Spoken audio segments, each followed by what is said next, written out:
What's up, guys? My name's Cody, and this is another UFC betting breakdown, this time for UFC 256. And this card is super lit. I cannot wait to break it down. I can't wait to watch it. Make sure this is one you definitely come through on Twitch. Watch it with me. We're going to be making live bets. We're going to just be talking the fights, watching the fights. I might watch them with Randy Brown again like I did last week, UFC fighter. Make sure you give him some love on Twitch too. And shit, man, before we get into it, let's go over last week real quick. Did manage to scrape it out as a positive night, but it got a little dicey. Really, most of my picks were right. I just had a lot of props. Like, the only pick that I think that I got wrong was Volante, and then I kind of stayed off the main event, but I didn't like Vittoria as a favorite, and he proved it. He went in there and got the job done, but I did have Volante Collier starts round 3. I had Topuria and some parlays. I had Benitez inside the distance. I had Smolka straight up. I had Dolidez straight up. I had over in the main event, the Hermanson Vittoria, which is the final bet that made me positive. I had Smolka Benitez. I had I had is that it? I think I might have had a couple more. Yeah, but Volante did cost me a little. I had a lot of bets canceled due to COVID.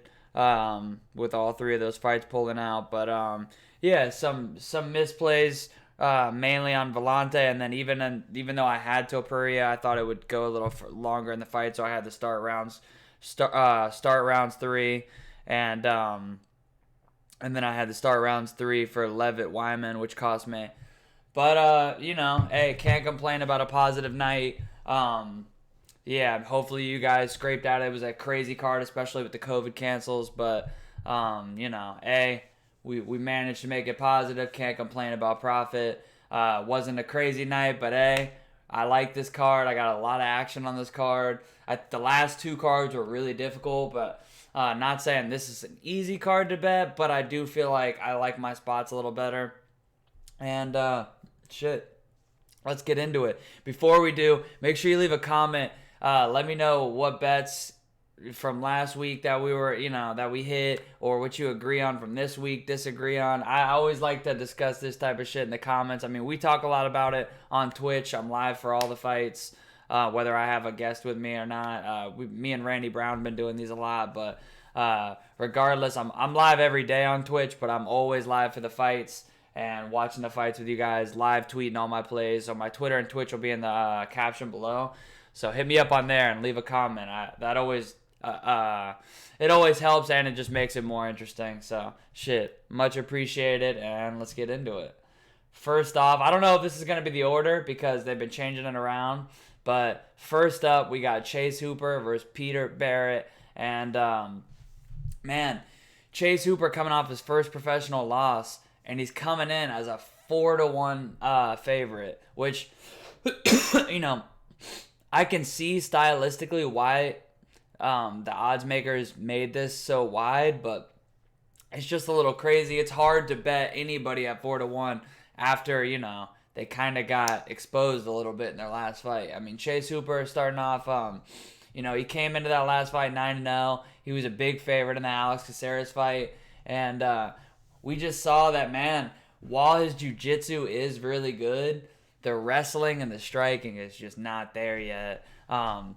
He's super scrambly. Like, if he can catch you in a scramble, he can get on top that way. Or sometimes he lands, even though his striking is not that great on these regional guys, he can mix his striking into, just kind of, he just winds up on top a lot. He's not out there hitting single legs, hitting double legs.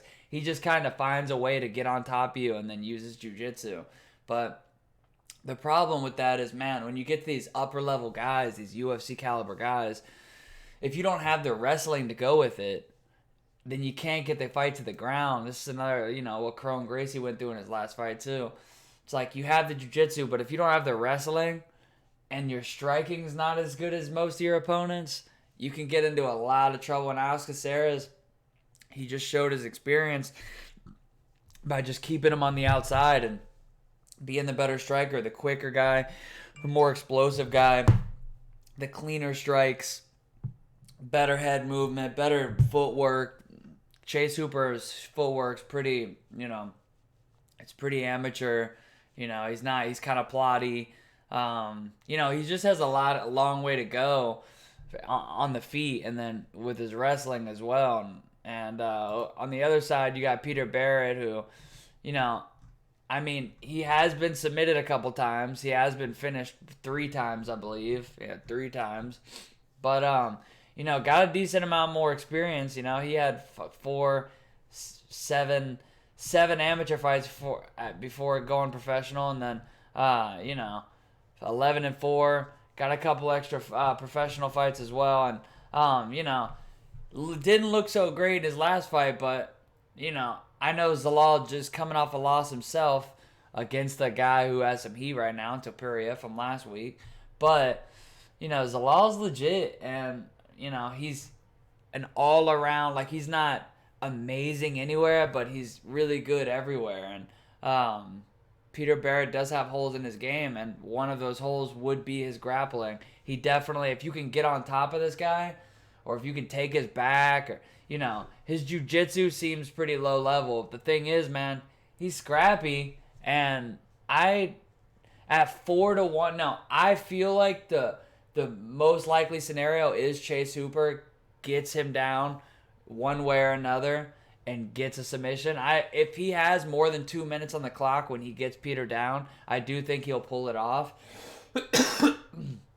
But man, it's hard to bet 4-1 when somebody has such a narrow path to victory, and then even that path is like there's problems within it. Like, he has to get on top of Peter Barrett.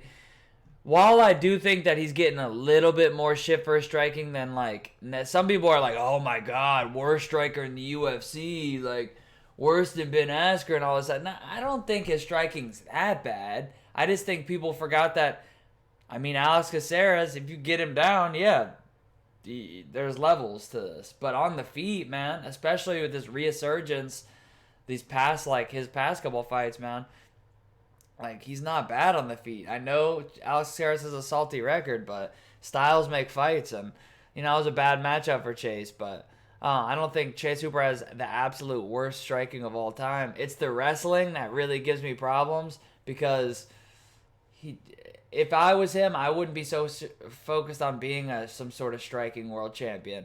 Go out there and work those fucking single legs, work that wrestling, because if he gets it to the mat, I think he's a problem in this division. But problem is, man, I just don't think I can lay 4-1 on Chase Hooper. I did see people taking it was like even money for Chase Hooper by sub, and I do think that's that's 90% of the time, if he wins this fight, or at least 80%, that's going to be the path. Maybe he secures a couple takedowns, which is going to be tough, and wins 2 rounds. But most likely, I see if he wins, it'll be sub. So if you want to get some action on Chase, I think buy sub is the play. But honestly, for me, it's just I can't find myself to bet Peter Barrett, because it's just, you would think over there at Lozon's camp, they got to be prepared for the style Chase who's bringing. If you keep it on the feet, I do think, it's pretty even. But man, I can't really bring myself to bet Peter Barrett, so it's just going to be kind of Chase Hooper by sub or pass for me. And let's move on to the next fight. Next up we got Tisha Torres taking on Sam Hughes, and this is a short notice fight. They just made this like yesterday. I'm going to look into this fight a little bit more, but I did get a chance to watch Sam's last 2 fights, and she's a PFL prospect. She's looked pretty good. Only has 6 fights, though, and, it was definitely a little disappointing seeing her lose to this Vanessa Dimopoulos. God damn it, I said it right earlier. Dimopoulos. Just because, man, just a pretty low-level fighter and another, like, part-time fighter, and Vanessa catching her in that inverted triangle. it wasn't good. It's not good when you to see that in the 4th round.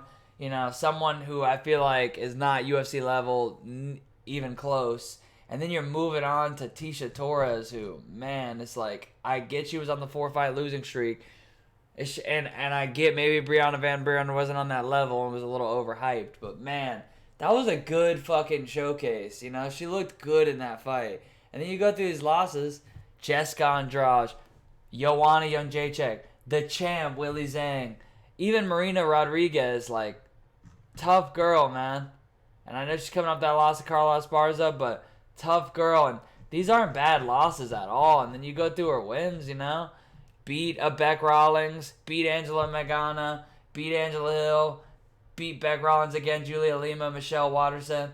I know these aren't like insane wins, you know, it's nothing crazy. Did beat Rose Namajunas a long time ago on Paige, but and Felice Herrig, and had a pretty extensive amateur career. She just has a lot more experience, and I say it time and time again, at least one fight every card. I say, like, losses, like, sometimes a loss tells me, like, it gives me more confidence to bet a guy than a win. Like, certain losses, they're just gonna make you improve, you know? They're, like, when you're fighting this caliber of fighter, like, yeah, they're 4 losses. They're 4 decision losses to the top, at least these 3, like, the best 3 in the division. And, training at ATT, been training, had some of the best fighters in the world as teammates, trained with some of the best fighters and coaches in the world, and now you're fighting a girl with 6 fights who hasn't fought anybody yet. And that's no disrespect, it's just has not fought anybody yet. She had an amateur career too, and I don't even mind seeing this, you know? 3-3 with a draw, and you could say, oh, that's pretty salty for these low-level girls. Okay, I don't mind seeing the experience, but there's just such a difference. Like, you've never stepped into the cage with, like, a UFC caliber opponent. And now you're stepping in there with a girl who has fought the best in the division, the champions of the division, and she looked great in her last fight. Tisha Torres don't let the fact that people want to shit on Brianna Van Buren now fucking distract you from. I watched that fight live. I also rewatched it yesterday. And she put it on Brianna. She looked great in that fight. There's levels to this. I got Tisha Torres by decision. I might bet that. I haven't the by decision prop hasn't dropped yet. Or I'll be betting probably the over in this fight and Tisha Torres by decision. If the over is too juiced, I'm just gonna add it into a parlay. But I'll be adding now. I'll do it my favorite bets right before the fights or after the weigh-in. Like I've been doing on most of these big cards, and I'll drop all my last minute bets, but look for me to make that play. I'll tweet it out too, but it's the lines aren't up yet. So Tisha Torres by decision, and let's move on. Next up, we got Billy Quarantillo versus Gavin Tucker, and man, this is probably my second favorite fight on the card. I don't know the main event, but yeah, I mean, I don't know. There's a lot of fights on this card. Tony Ferguson Oliveira fight's going to have to be fight of the night. Figgy Moreno's an absolute banger.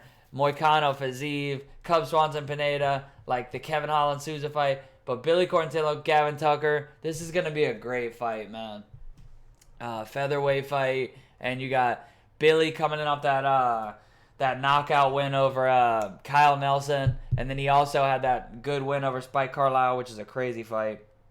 Gavin Tucker fighting our boy from last week, Justin James, and and then this time he's got Billy Quarantillo, who I just feel like this is a step up for sure. Billy, I'm pretty high on this guy. I do like Gavin Tucker, and this is a step up, probably for Billy too, at least from Kyle Nelson. But Billy just, I don't know, man. This guy, I really feel like this guy can compete with the best of them at featherweight. I'm not saying I want to see him fight like a top 5 guy yet, but I really am excited to see this fight because I think we're gonna learn a lot about both these guys. But Billy, man, like you don't see this guy get tired. His volume, he's gonna throw more volume. He's gonna have the better jiu-jitsu. I don't know if they're wrestling. Like, it might even it out. It might be a little tough for Billy to get Gavin Tucker down. But late in the fight, I see Quarantillo using his jiu-jitsu advantage. Like, I see the fight getting to the mat, and I think Billy's going to have the advantage there. I think he's going to have the cardio advantage. I think Gavin Tucker, like, he's looked really good, and I do think he's a good fighter. But I think this is going to be a bit of a wake-up call because I do think that, he's had a little bit of favorable matchups. Sung Woo Choi, even Justin James, like, he put him on him a little bit early, but Justin just slows down, and, he's like a kill or be killed guy. And, I watching that Rick Glenn fight, I see some of the same, like, similarities that in Billy's style, and I think things that Billy can take advantage of. I think that his length and his reach and just he fights long on the feet, and I really we saw it in his last fight too.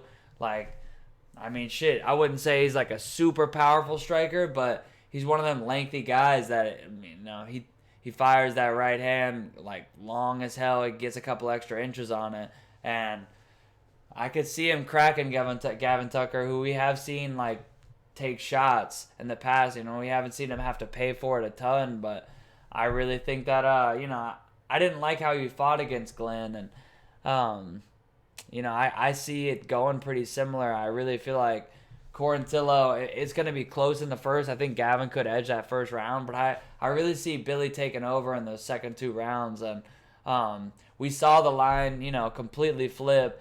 Billy started off, I got him as an underdog. I got him as like a slight underdog. Let me see. It was like plus 110, plus 115.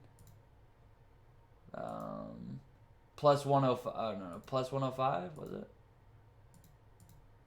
Yeah, plus 105. I thought it was a little. I actually missed out on it a little bit. Some people got it like plus 110. And I literally, the line actually scared me. I'm like, yo, what am I missing here? Because I like Gavin Tucker, but why is he the favorite? I don't understand. And then I luckily made my bet, made a 2-unit bet on him. Thank God, added him into a parlay. Because I was like, okay, I love those odds. I'm going to parlay him up with one of my big favorites from later in the card. Then, luckily, I did that pretty early. Could have got it a little bit better, but again, now the line's completely flopped. He's almost, what is he? He is a minus 170 favorite. It's completely flopped. And like I said, I get it. I really feel like Billy's the more tested fighter. He's like got less holes in his game, and I like Billy here by decision. I wouldn't rule out a finish, but I do think that he's going to win the last 2 rounds and take a decision. And so I'll take Billy by decision, and let's move on to the next fight. Next up, we got Renato Moicano taking on Rafael Fiziev.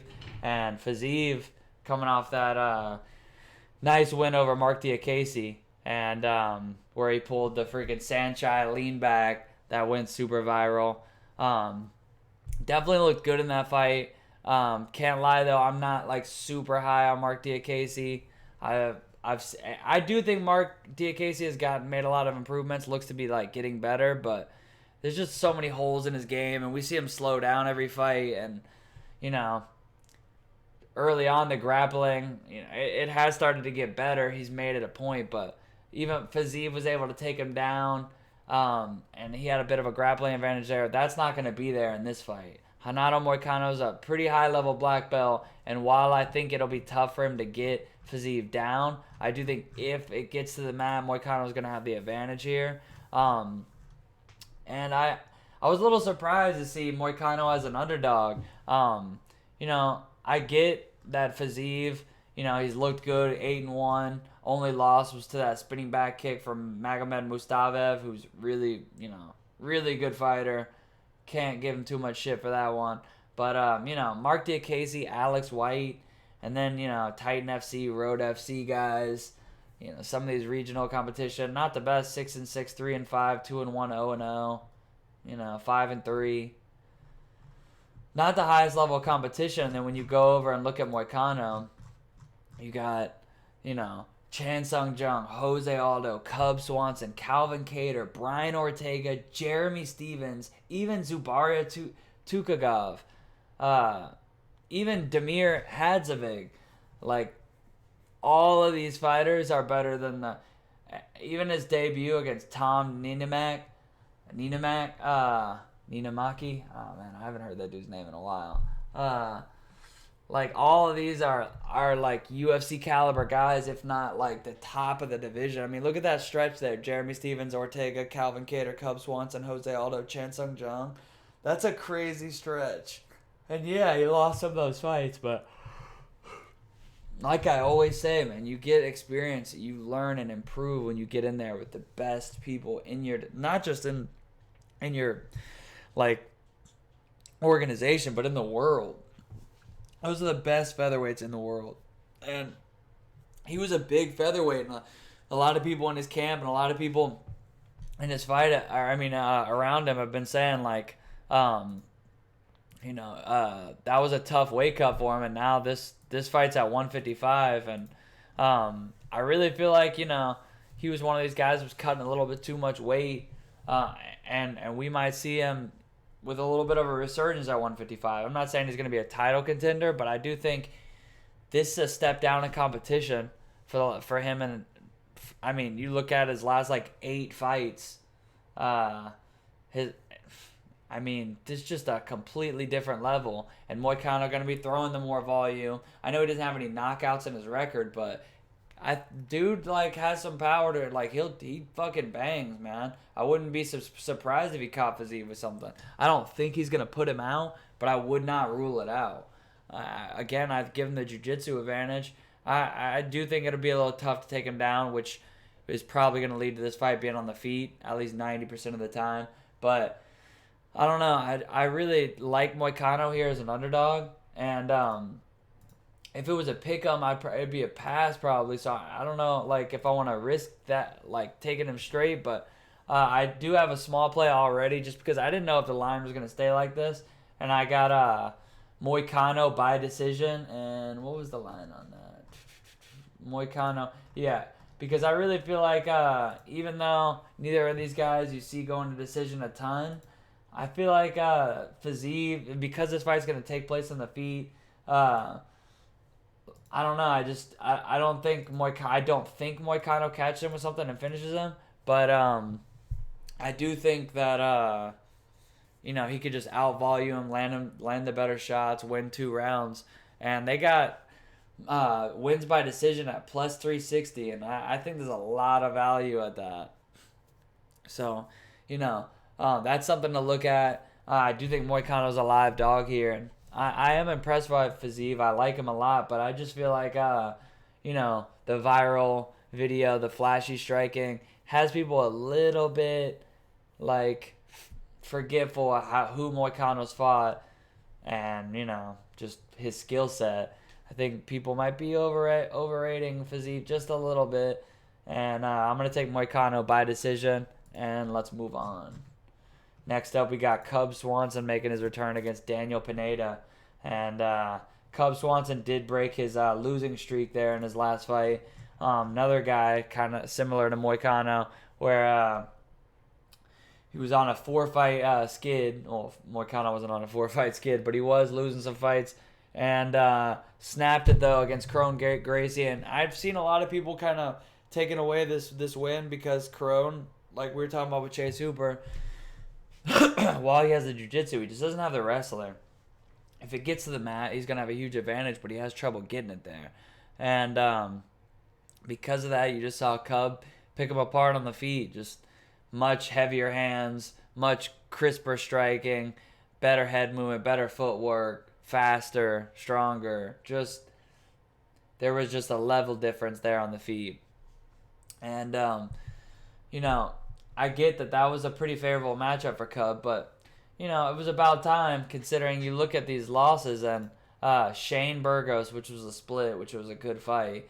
Renato Moicano, like we were just talking about. So, speaking of which, Frankie Edgar, and this was 2.5 years ago. Brian Ortega by finish, got subbed. And then even before then, Max Holloway, Frankie Edgar, Ricardo Lamas, Chad Mendez, Jose Aldo, Jens Pulver. And then some of the wins even, like Charles Oliveira, Dustin Poirier, Jeremy Stevens, Dooho Choi, the GOAT Artem Lobov. But seriously, I mean, Cub is kind of slept on, and I've seen everybody picking against him this week. I've seen everybody. I've even seen people like throwing shade at anybody taking Cub. And I mean, I get it. 1-4 in his last 5, like that's not good. That's not somebody you typically want to bet on. But man, coming in as an underdog, and I don't know, man. Like, this is a close fucking call for me, and it's tough to take Daniel Pineda as a favorite here when you got, when you look at his resume and it's like, I don't know, man. You just look around. 0-0, 0-0, 0-1, 2-3, 2-0, 5-3, 1-0, 8-6, 1-1, 5-0, 0-0, 10-7, 6-2, 13-8, 7-1. Finally, okay, 5-3, 6-3. Lost to Mike Brown. Lost to Diego Brandao in 2013. He's been fighting a while. He's not much younger. He did finish Herbert Burns in the last fight, but I've never been high on Herbert Burns, honestly. And we saw Herbert coming off a terrible weight cut, look like shit. And I luckily hedged out of the Herbert. I had Herbert in a parlay, and after I saw the weigh-in, I immediately took Pineda by finish, which was like, I don't know, something like plus 400 something, maybe plus 500 something. I think it was 4 something. And he looked great. In every single one of Pineda's wins, he has a finish. He's never won by decision. He did have 2 of his last wins before that Herbert Burns fight in PFL were both canceled to a no contest after he popped for steroids. And he still did look good in his last fight. Even though Herbert didn't look great at all. Don't want to take everything away from his win. It was a good win. He looked good. And he got another finish. 27 wins by finish. So, I could see him finishing Cub. We've seen Cub, it's not that he's not durable, but he has been finished. And it's usually against the higher level guys. But, Pineda is a finisher. I did think that it was kind of weird that Pineda was like minus 160, but taking him by finish was like, Pineda by finish was plus 135 at the same time as he was minus 170 to win. And every one of his 27 wins is by finish. So what I did right now, this is a weird play, but I have a Cub Swanson plus 135 just straight, and I have Daniel Pineda plus 135 to finish. And after I see the weigh-ins, maybe I go more into one area, but I feel like that's either way I'm going to make money. I don't think Pineda wins a decision in this fight. I think I don't really want to go knockout or sub specifically because I think he could possibly do either, but I just don't see him winning the decision. A lot of times you do see these guys that finish every fight come to the UFC, and that's when they go to decision. But I really just don't see it against Cub. I really feel like if Cub's going to lose this fight, it's going to be by finish. And that's 2 ways to get positive money. I like playing it like that. I wish I had more of a confident pick on this fight, but I do think Cub's another live dog. But I ever so slightly lean Pineda to finish him, but I like having positive money on both those. So that's what I did. Just, if you want to just make it a pass, I would understand, but that's how I wanted to play it. And let's move on to the next fight. We got JDS taking on Cyril Gane, one of the biggest favorites on the card. And I guess I get it. JDS, another one of these veterans coming off a losing streak, been knocked out in all of his last 3 fights. But, you look at it, and I get a lot of people want to take Curtis Blades out of the 3 because they say, oh, well, his striking, not that great. But, he was threatening JDS so much with the wrestling, with the takedowns, that it had JDS kind of second-guessing, hesitating, and I think that played in a lot to the finish. And the other 2, what do we need to say about that? I mean, JDS going to go out there and stand and trade with you, and when you're standing trade with Rosenstruck and Francis Ngannou, you definitely can pay the price, and that's what happened. He did get Derek Lewis out of there. He did get Tai Tuivasa out of there before those 3 fights. And, he was counted out in those fights too. The thing is with this fight, I do think that Cyril Gane should be the favorite. I think, he's on the upswing. JDS is on the down. JDS he's looked a little gun shy. He's looked a little less durable in his last fights. But, this line scares me a little bit. I can't lie. Cyril Gane, he's fighting the Tanner Bozers of the world, the Dontel Mays, the Rafael Pessoa.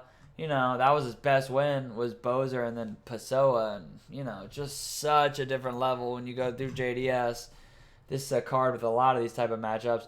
Rosenstruck, Blades, Ngannou, Derek Lewis, Tai Tuivasa, Ivanov, Miocic, Ben Rothwell, Alistair Overeem, Stipe again, Mark Hunt, Kane again, Frank Mir, Kane again, fucking Shane Carwin, Roy Nelson, Gabriel Gonzaga, even Stephen Struve, Fabricio Verdum. These are a different level of competition. I do think that Cyril Gane, while he hasn't fought the same competition, he is probably the best heavyweight prospect, one of the best prospects going on in the UFC right now. But man, only 6 fights definitely does give me a little bit of, it scares me a little bit. I think they are trying to build him right, and I would have liked to see him fight these type of guys that he was supposed to fight these past couple of months. JDS, seeing him as the same odds as he was in that Anta-Delija fight, when he was minus 500 and he's minus 450 in this one. I mean, there's just such a discrepancy there. I just feel like Cyril Gane, I don't think he's going to go in there and just take JDS's head off. That's why my favorite bet in this fight is the over 1.5. I actually have the fight starts, or I have the over 1.5 at minus 135, and I also have the fight starts round 3 at plus 120. I really think that Cyril Gane, it's going to be a little bit closer than people think, and there could definitely be a finish. These are big heavyweights, and while Cyril Gane might not be the most devastating knockout puncher of all time at heavyweight, he's definitely got power, and JDS has power too, but I don't think JDS can take him down. I think Cyril Gane could take JDS down, but probably not enough. Probably won't even try. If he does, maybe once or twice, because JDS, really good takedown defense, and I don't think Cyril Gane's going to want to take a ton of risks against a guy like JDS. And that's why I really feel like this is going to stretch over the 1.5. I think this is going to start round 3, and I really like those 2 plays. I did put Cyril Gane a little earlier in the week when he was at Cyril Gane. I got him at minus 365 in a parlay. I think I only have him in 1 parlay. Yeah, I have him with Sergey Spivac, the over 1.5 in the Sergey Spivac fight. So we'll get into that a little bit later, but I did parlay him up with the over in that fight. And other than that, I just like the over at 1.5 and the fight starts round 3 for this one. I do think Cyril Gane should get it done, but that line scares me a little bit. I don't want to make him an anchor of my parlays, but I do think that he should get it done, and that's why I'll take Cyril Gane by most likely a decision, which I don't think a lot of people are going to be thinking this week. I think a lot of people are thinking he's going to go in there and finish JDS quick. I actually think it's going to be a closer fight than that. At least a longer fight than that. Moving on, we got Kevin Holland taking on Jacare Souza. And, man, this is dope, man. Kevin Holland 4-0 in 2020, going for 5-0, which will be a record. And has a lot of momentum, man. You go through these fights and, had a setback against Brendan Allen. Had Brendan Allen really gassed, and it really looked like, we could see Kevin Holland finish him. I was really seeing Allen huffing, and he got a takedown right when he needed it and, dominated Holland a little bit. One thing you could say is the path to victory is out on Holland. You got to get on top of this guy. You got to take him down. He has good jiu-jitsu, but, you know, if you can take him down, you control him. We've seen Thiago Santos do it, Brendan Allen. We saw Darren Stewart do it, even though he did win the fight. At the end of the fight, it got dicey. I had Holland and some parlays on that night, and he scared the shit out of me when Darren Stewart was on top of him, elbowing him, talking shit. Come on, Kevin. Oh, man, that scared the piss out of me. But Kevin Holland did get it done. He's on a 4-fight win streak. But you look at these wins, I mean, Buckley turned out pretty good. I do think Darren Stewart's better than people give credit for. Anthony Hernandez, not the greatest showing in that fight. And, hasn't, did beat Brendan Allen, but hasn't proved that he's at a UFC echelon yet. Could, but, and Buckley's looked good, but, this is a huge step up. Supposed to fight Magomed Muradov. That got canceled. Then he got to step up in Jack Hermanson.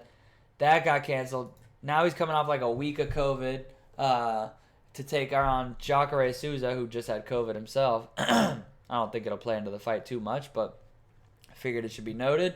Jacare, fought the Jan Blachowicz, Jack Hermanson, Chris Weidman, Kelvin Gastelum, Derek Brunson, Robert Whitaker, Tim Bosch, Vitor Belfort, Yoel Romero, Chris Camozzi, Gegard Mousasi, Yushin Okami, even Ed Herman back in the day, Derek Brunson, Chris Camozzi again, Luke Rockhold, Robbie Lawler, Tim Kennedy, Matt Lindland, Gegard again. It's crazy, He's been fighting the who's who for a long time. But, he is 41, so you got to step up for Holland. You got to step down for Jacare. You have the age factor, the 41 versus a in prime Kevin Holland, who's, 28, in his prime, tons of confidence, tons of momentum, a lot of X factors in this fight, and that's why I do think it's probably the hardest fight on the card to call. On the feet, you obviously got to favor Holland.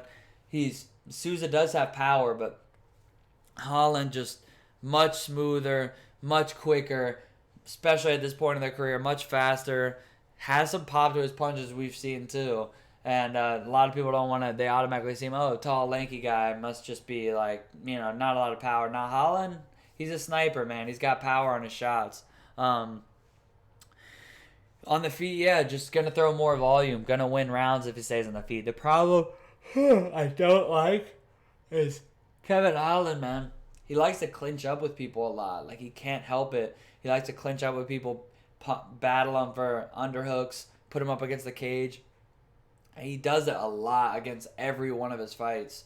Against whoever he fights. Even when he was fighting Buckley and Darren Stewart, he can't help it.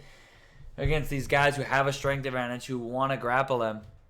Not that Buckley's some grappler, but, he's got a big strength advantage. If he can get on top of you, he's dangerous as hell.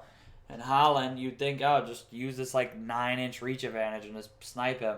No, he likes to get double unders, put you against the cage, land these weird inside the, in the clinch, little, weird punches, super unorthodox. He's got a very unique style. And he's a motherfucker who, when you have money on him, he'll make you sweat with his style. He takes a lot of risks. He gets a lot of flack for his low fight IQ, but I just think he just likes to scrap, man. He likes to take a lot of risks. And Souza's only going to need, I'm telling you, if he gets on top of Holland, Holland, high-level jiu-jitsu, good black belt. It's not that I don't think he has good jiu-jitsu, but Souza's a world champion jiu-jitsu fighter. If there's one thing he's got, it's still that top game grappling. And if he gets on top of Holland, it's going to be problems. If he has more than 2 minutes, I think he's going to submit Holland. It's just can he keep, if he can't get a submission, can he win 2 rounds without gassing? I don't know. I do lean Souza in this fight. He was an underdog, so I did take a little nab on him when he was an underdog. Actually I did not. I took the goes the distance at -120, and I missed the line on Jacare Souza as an underdog. it is now damn near even, and I had cold feet on that one. Couldn't decide. I did take the fight goes the decision. Both of these guys very durable, especially Holland, he's been submitted twice, never been knocked out. Jacare, fought the who's who, and he did get knocked out by Robert Whitaker. And other than that was he had the up kick loss to Gegard Mousasi. Other than that, super durable guy too. And that was a pretty crazy exchange. But both these guys super durable. I think the fight goes to decision is a good play. If you got Souza at plus money, shout out to you. I wish I would have. I was beating myself over that. That's why I was thinking about it, thinking I did get it. But if that line swaps again, I might throw a little something on Souza at plus money. But oh man, it's so tough to call. I think Souza I lean Souza, but will he gas? Like, he might gas out, and you can see Holland take over late. If he gets on top of Holland, it's going to be trouble. I do think Souza should be the favorite ever so slightly, like minus 130 favorite, not Holland. But I don't know if there's enough juice on that to give me, now, especially now that I've missed the line a little bit. It kind of just makes me want to just make it a pass. But it's going to be fight goes the decision for me for now, and we'll see if I end up making a play. Maybe after the weigh-ins. Maybe we see Jacare come in, miss weight by like 1.5 pounds, 2 pounds, and then that'll give me enough to take Holland. But I don't know. We'll see. For now, it's going to be Souza. And I'm going to take him by decision. Wouldn't rule out a submission, though. Next up, we got Mackenzie Dern taking on Verna Jandiroba. And, man, this fight, you've seen Mackenzie Dern, like, she's definitely making a lot of improvement. And she's definitely been, her striking seems to be getting better. And she, if you follow her on, like, her social media, she seems to be taking it more serious, trying to round out her game a little bit. Because before this, like, man, she has a 7% takedown accuracy, and she averages like 0 takedowns. And if it's like 0.2 or something, like, she doesn't get takedowns. And it's not like she's fought girls with really good wrestling. The best wrestler she's fought has probably been Ronda Marcos, Hannah Cyphers, Amanda Ribas, who, we saw give her first loss, Amanda Cooper, Ashley Yoder, and then just, Montana De La Rosa, and then a bunch of names you wouldn't recognize. And just lower level competition, only 10 fights, really bad wrestling, good jiu-jitsu, striking starting to improve, but, yeah. And then you got Verna Jandiroba, who just, twice the amount of, well, no, not twice, 10 more fights almost. Hasn't fought the highest level competition either, but, when you go through the records, some pretty solid fighters, Mackenzie Dern, let's just say it for what it is, she gets some favorable matchups because she is, she is, easy to sell. She is, marketable. Let's say that. And but Verna, they're not doing her any favors. She's fought some tough girls before, like, they've thrown her right in there and just been like, hey, do what you do. They're not gonna give her the Mackenzie Dern treatment. And while there is some lower level people down here, she was just starting off and didn't have any amateur bouts, but she's fought some tough girls too, like.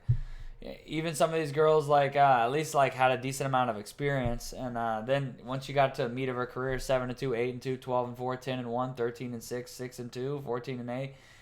And she dominated Felice and Mallory Martin. And, the thing that I like about Verna as an underdog in this fight is I do think she has a wrestling advantage. While Mackenzie Dern the striking is going to be right around the same level, and I will say that Mackenzie's probably a little bit of a bigger girl, so that could help her defend some takedowns. That could help her on the feet just with landing the more impactful shots. But Verna, man, she's got the much better wrestling. Like, she actually hits takedowns. She doesn't have a lot of trouble getting these girls down, to where she has, where she has the advantages. Whereas Mackenzie, she kind of relies on girls making mistakes and like jumping into her guard, or maybe she's landed some shots on some of these girls, rocked them, and then use that to get on top. But I don't think she's gonna be able to like outstrike Verna enough to land something impactful enough to get her down. And without that, I feel like if anybody gets on top, it's gonna be Verna. And she's a sizable favorite or underdog here. We got Verna coming in at Mackenzie Dern. Yeah, plus 170 now. And she's been a decent favorite the whole way, and it's just gone more and more up. And I think it could continue to go up because Mackenzie Dern's such a she's a marketable fighter, and a lot of people really like her. And I think that's why the line is what it is, because I think on the feet it's pretty close. On the mat, like the jiu-jitsu is, man, both of them are high level. I know Mackenzie's more known as a jiu-jitsu star, but Verna's jiu-jitsu is really sharp too, man, and she has a wrestling advantage. She's super scrappy and has more experience. I think this should be a pick'em, like a straight up pick'em. And I'm gonna wait because this line is just gonna continue to go up. But I really feel like Verna, man, she could really take this fight. I really feel like this fight's gonna go to decision. I think that neither one is gonna be able to submit the other.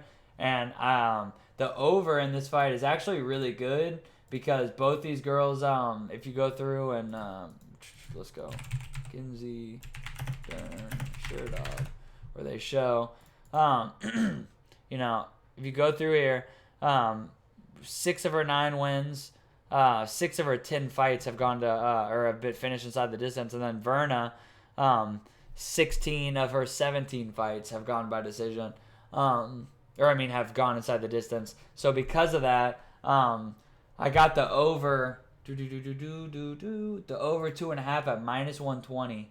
I went ahead and parlayed that, and I also took it straight. I parlayed it with one of my favorites on we're gonna talk about in a fight or two, and then I also have it straight, and I really like that. I like those odds a lot. I might end up taking a shot at Verna later on. I do think that she's another live dog in this fight, and I think there's a good, she's dog number 3. I do think that she stands a good chance in this fight, and it should be a pick'em. It should be dead even, man. Seriously, I just think name value has brought Mackenzie Dern to the minus 200 where she's at now, and so give me Verna by decision. And but the favorite play is gonna be the over 2.5. At least the fight starts round 3 or the fight goes to decision. I think those are all good plays. I like Verna, man. I think she has a good chance here. And if it was even, I would just be a pass. But at plus 170, man, I think Verna stands a really good chance to win this fight. So, moving on to my favorite fight on the card. The People's main event. And the main event's fire, don't get me wrong. But the People's main event, we got Tony Ferguson taking on Charles Oliveira. Man, these might be my 2 favorite lightweights. And I hate that they're paired up against each other. I hate that Charles Oliveira has to fight my favorite fighter. Because Charles Oliveira is my guy. It'll be the first time I've ever had to root against him. And he has a lot of momentum right now. Coming off 1, 2, 3, 4, 5, 6, 7 fights in a win streak, all finishes: guillotine, overhand right, right cross, anaconda, rear naked choke twice, guillotine.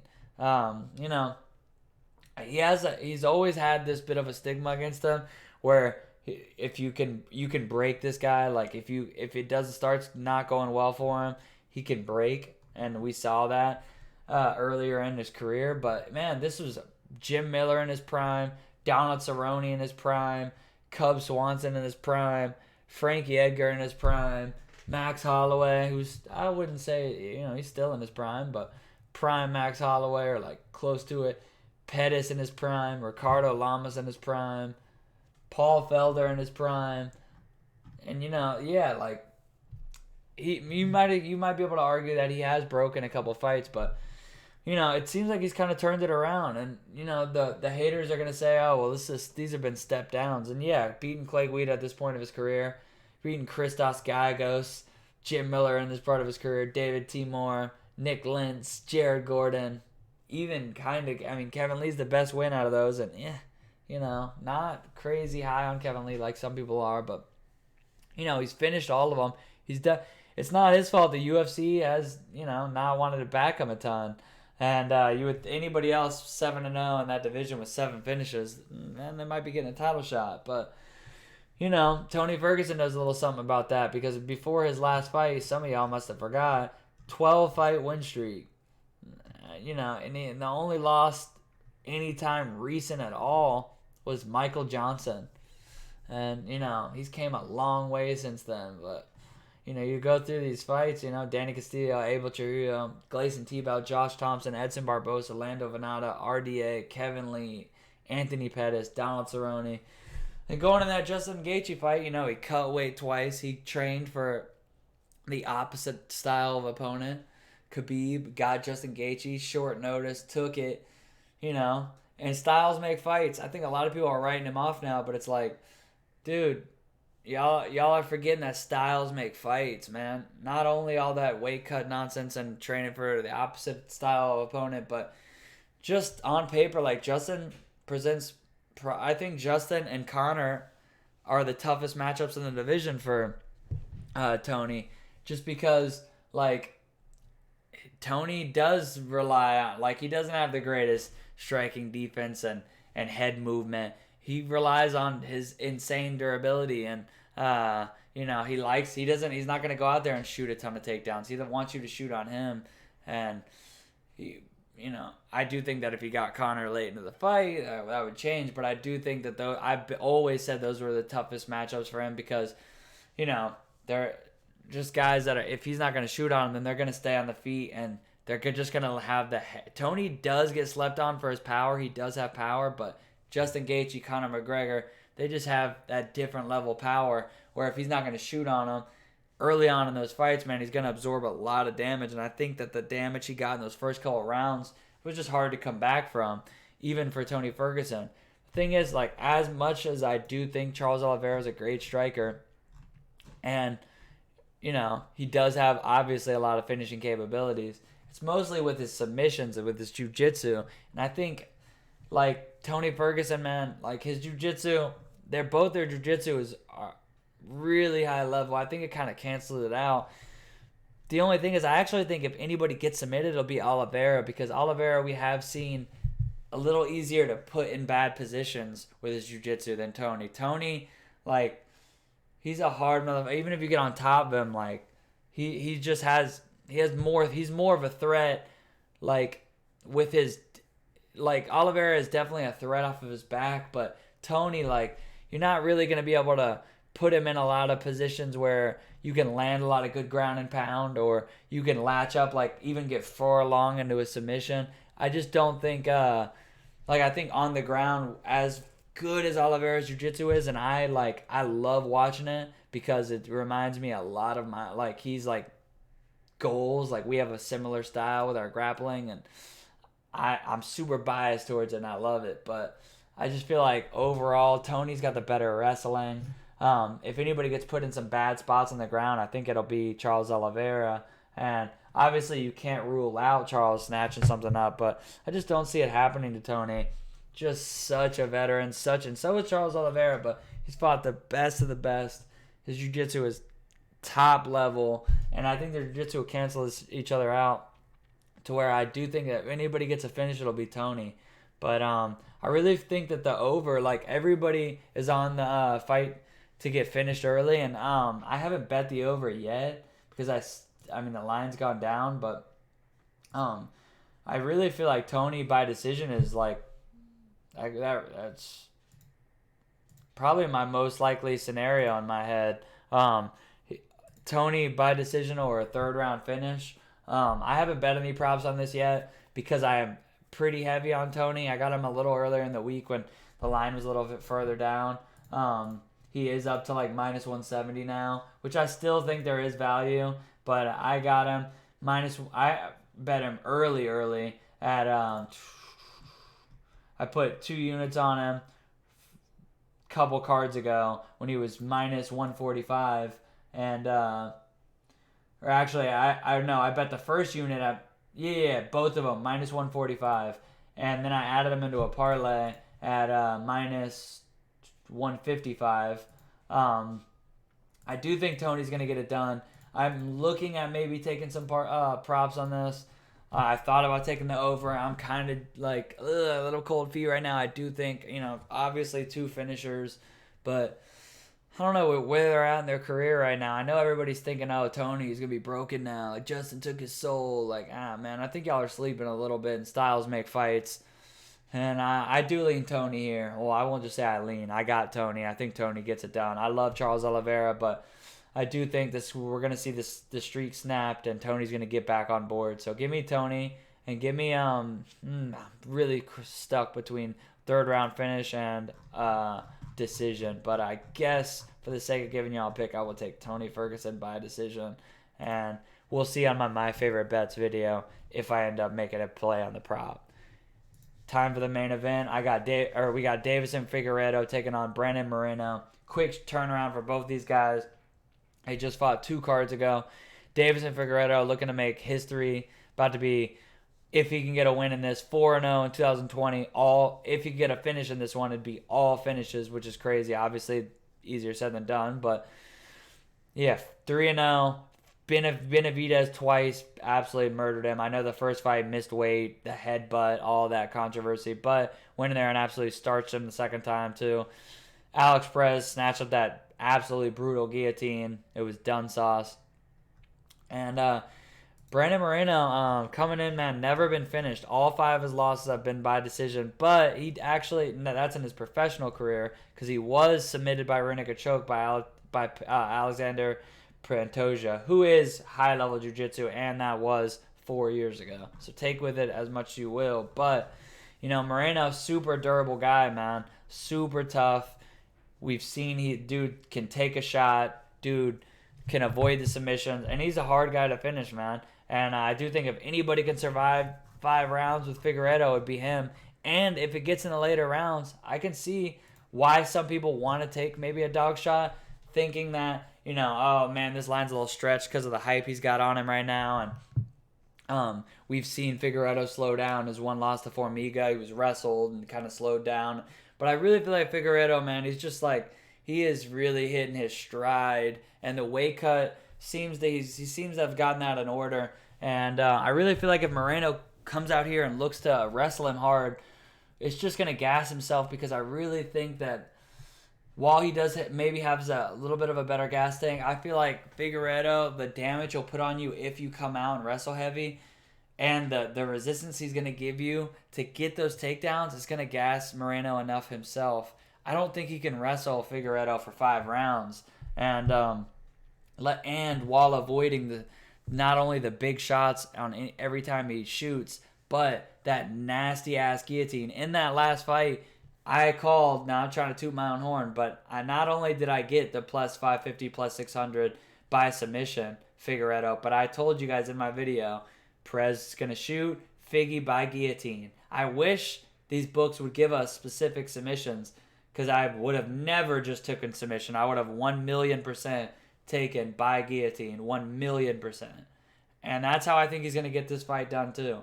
Do I put it past him to land a big shot and knock him out? No, but at plus 500 is what I locked in as. I got Figueiredo by submission. I also have Figueiredo as an anchor in my parlays. I think him, Tisha Torres, and Cyril Gane are probably my most I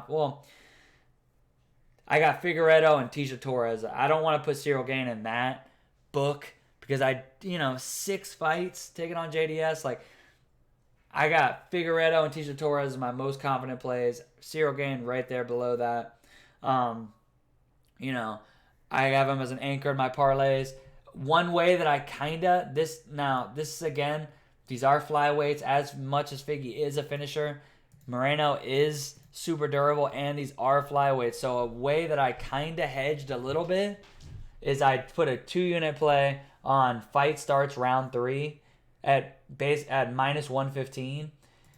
I did that because I do think that Figgy could finish him late. He could latch that guillotine up in the 3rd or 4th round, maybe even the 5th. Most likely, not the 5th, if it gets to the 5th, it probably will go to decision. I might look at it a couple more overs, but because the number is so good, because everybody's like, oh, Figueiredo finishes everybody. But at damn near even money to start round 3 in a flyweight fight, especially when I have Figueiredo as the anchor in I think 4 parlays. I have him spread out pretty well. Have him in a parlay with Tony. I have him in a parlay with Billy Quarantillo when Billy was the underdog. I have him in a parlay with Sergey Spivac. I have him in a parlay with I think that might be it. But I have at least 3, maybe 4 plays on him. And I might step that up. I might add him in one more with Tisha Torres once that line is out and I'm parlayable and stuff. But I really like Figueiredo to get it done. And I wouldn't hedge with Moreno, but I hedge just a little, and it's seemingly a hedge by just taking fight starts round 3. Because if Moreno wins, he's not going to finish him in the first 2 rounds. So I'll get 2 units on the fight to just start round 3. And I think there's a likely scenario where where both of those cash, where I get to my fight starts round 3 and Figgy to get it done. So that's how I chose to go about this. I think Moreno is gonna shoot himself into a submission. 3rd, 4th round, probably 3rd round would be my most likely scenario. I wouldn't rule out an early finish either, but if that happens, I make money anyway, so I'm good with that. That's how I like to play it. Right now, you got Figgy at minus 300, and I just realized that Vanderaa fight isn't on Tapology. Did they? They didn't cancel that, did they? Because it is not there. I won't get into it long. I did hear that there was some question marks about it, but Sergey Spivac, I will say real quick before we wrap up the video that I do have him. I do think, I went back and watched some Vanderaa fights and not that impressed. Just don't think, just, super plotty and slow, man. Low level guys that he's been fighting out there. Even in his Contender Series fight, it was just really sloppy, man. And Sergey Spivac, not that he's looked unbeatable in his last fights, but he's fought the better competition. Even Walt Harris, getting sparked in the first round by Walt Harris, it's not something to really beat yourself up over. That's how he wins his fights. And then he went out there and put a wrestling clinic on Tai Tuivasa. And Marcin Tybura, I think he's pretty slept on. He's pretty good, man. And decision to him isn't too bad. That Felipe fight, it's not that it was overly impressive, but I'm just more impressed with him than his opponent here, Jared Vanderaa. And I do think that the over is going to hit in this fight. So I do have the over picked. I do have Sergey in one parlay. I got him. Let me see the line that I got him at. Because I did get the over at a pretty decent price. I got the over, the over 1.5 at 2-1. Or wait, was it? No, I think it was a little bit better. Let me check Bet Online real quick. Sorry. Yeah, the over 1.5 minus 180. Yeah, minus 180. And then I got Sergey Spivac at minus 185. And I'm not crazy confident in those, but I did parlay them up with Figgy, and I did parlay up the over with the over is with Gane, Cyril Gane earlier in the week, and so beat the line on those, which I'm happy about. Do think Sergey Spivac wins. Do think the over cashes in a heavyweight slot fest. But probably like my least into the fight I care least about on this card. So sorry to wrap it up with that one, but I just realized it's not on Tapology. Hopefully it's not pulled from COVID, but I guess I'll have to check after this video. Before this video started, it wasn't pulled. But yeah, so those are my picks. Sorry I had to go out of the order there at the end, but I do. Let me give you my bets real quick, and I'll just wrap these up real quick. I did get Tony Ferguson. I'm pretty heavy on him on my parlays. Have him straight. I have him straight up for 2 units. I have Verna Jandiroba, Mackenzie Dern over 2.5. I have Davison Figueiredo by sub. I have Cub Swanson straight with Pineda by finish, both plus 135. I have Billy Quarantillo as a slight underdog, plus 105. I have fight goes to decision with Holland Souza, minus 120. I have the over 2.5 for Moicano Fiziev at minus 130. I have JDS Cyril Gane over 1.5. I have minus 135. I have Cyril Gane JDS starts round 3 at plus 120. I have fight starts round 3 Davison Figueiredo 2 units minus 115. And I have parlays. I got Sergey Spivac and Davison Figueiredo. I have the over 1.5 in the Spivac fight with Cyril Gane. I have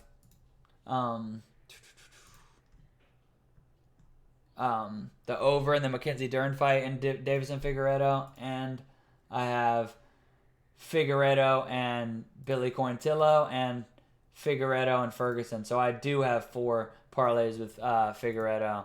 I know that's a lot. That is going to be my anchor. Oh, and I have Moicano by decision. Those are my plays for right now. I know I'm heavy on Figueiredo. I'll probably throw in a couple with Tisha Torres. Probably won't go hard on Figueiredo. 4 is going to be good for me. That's 4 units. And so I'll probably do Tisha Torres, maybe an extra one with her and Gane, or one of my overs in that. I do like the over in that Tisha Torres fight too. But those are going to be my plays for now. Make sure y'all leave a comment. Let me know what you think. Let me know what you agree and disagree on. Make sure you come check me out on Twitch. I'll be live for the fights. And on Twitter, I'll be tweeting out all my plays. And make sure you leave a like. That always helps out a lot with the weird YouTube algorithm. Helps new people find the video. And trying to hit 600 subs. Appreciate it, you guys. Been growing really fast on this channel. And I'm going to keep them coming. We are at... damn it, we said this last week. Are we 18-4 or are we 19-4? Last week was a slight positive. I think we had 19-4 after that one. I think it was 18-4 after the last one. So I think we got a 19-4 record. The last 2 have been just like, I think the last one, I'm not going to lie, was like a half unit win. The one before that was like a full unit. Before that was a good one. We won like 5-6 units. But hey, that's still 3 profit, or maybe 4 streak. Knock on wood. We're going to keep it going. I like my plays on this one. I'm confident. I got a lot of action in this card. More than typical. I'm confident in these plays, and I like them. I'm looking forward to the card. It's going to be lit, so come through on Twitch. Hit me up on Twitter. Mucho apreciado or something like that. And I will see y'all for the My Favorite Bets video Friday night, Saturday morning. Peace.